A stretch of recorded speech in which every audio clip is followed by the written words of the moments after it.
তো হ্যালো, আজকে আমরা একটা ব্রেকিং নিউজ নিয়ে চলে এসেছি। আমি এসএমআর কমিটি থেকে মোবারক এবং আমার সাথে রয়েছে ক্যামেরাম্যান শেখ সামিরুল।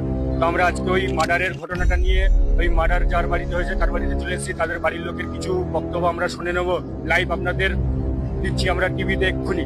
তো আমরা এই মার্ডারের বাড়িতে চলে এসেছি। তো আমি জিজ্ঞেস করে নেব উনারা কে কে হন।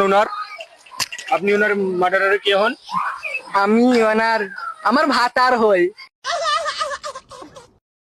তো উনার ভাতার হয় বলছেন, তো এবার উনাকে জিজ্ঞেস করবো কি করে মার্ডারটা হয়েছিল। আজকে তো কিছু ঝামেলা করে না, আজকে বাড়িতে বসেছিল চুপ করে বসে আছে। অমনি ঘিরাও করে 5টা হায়ার দিয়েছে, দুটো ছেলেতে, দুটো বড় ভাই, দুটো ছেলে এসে একবারে হাঁসওয়ালি কুচি কুচি করে আমাদের এগুতে দিলে চুটিয়ে মা গো ভাড়াতে গুন্ডা এনে যে আমার মা গো, কোথাকার গুন্ডা জানি না আমি মা গো। 5 জন ছিল আমার মা গো, 5 জন হায়ান ছিল আমার মা গো, সবাই হাতে ছিল অস্ত্র মা গো। আমরা আটকাতে গেছি, আমাদের চুটি চুটি আবার বাইরে বার করে দিল আমার মা গো।